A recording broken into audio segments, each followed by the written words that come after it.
Hey, what's up guys? Nate with Bean Patch Seeds here. Let's see, so we just got done taking down our triple dipped versus crystallized run, and we just flipped the box, put new cultivars in.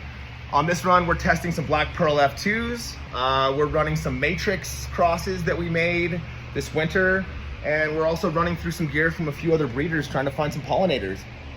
So we'll keep you updated on this run. I'm really excited about it. We just got done flipping the box, putting in new seedlings about 4 days ago. They're about 2 weeks old. And we're flipping them 12-12 straight away to keep them short. So yeah, we'll keep you updated on this hunt.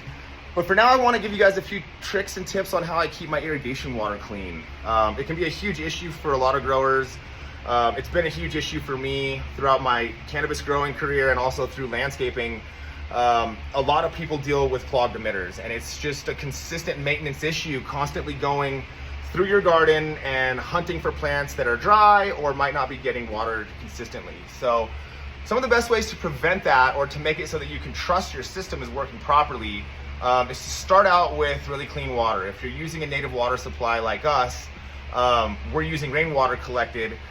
You really want to filter it. We use a spin down water filter. I have a video up about that. There's many different styles of spin down filters. There's some with automatic purge systems. There's some that are really fancy, but essentially they allow you to get the particulate out of your original water supply.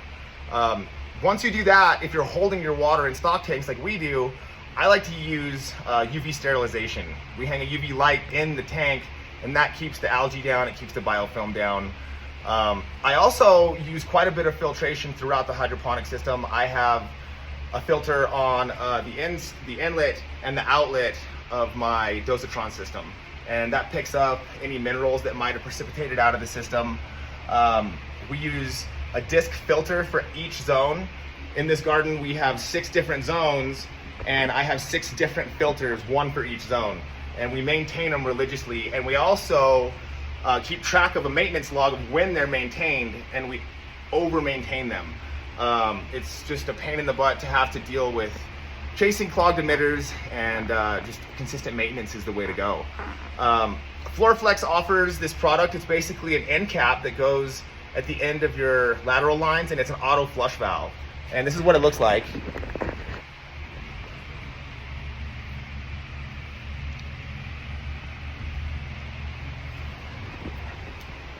I think they're around $5, and they're just an invaluable tool. Essentially, whenever your system primes and it pressurizes, they automatically flush the lateral lines. And this is something that you had to do by hand before this product existed. I would go in every week or two and open up my lateral lines and remove any dirty water or debris that existed in there. So this is a great product for keeping your lines debris free and flowing consistently. Another thing that I like to do is use enzymatic products. Basically, you can inject them into your lateral lines and let them sit 8 to 12 hours. They break down the biofilm inside of your lateral lines and your whole system and keep them flowing a lot better.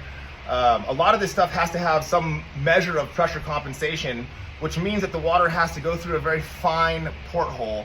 And in order for that to work properly, you can't have biofilm building up in there or minerals building up.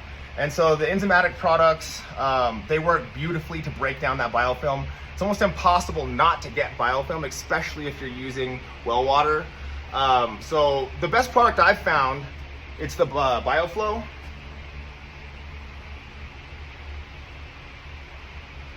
That's from Front Row. We love Front Row. They have just exceptionally good products. Their fertilizer line just works beautifully.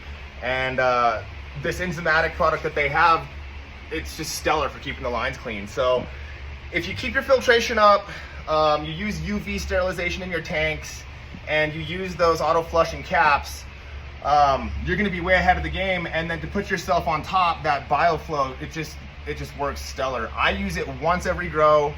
If you have really a huge problem with biofilm, I would use it a little bit more often. Every time that I flip the room, I fill the lines, let them soak for 24 hours, and then just go right back to business. It's safe for your plants, and so you can just charge the lines and then go right back to watering, which makes life so much easier. So follow those steps, and that should keep you guys clog free. Enjoy.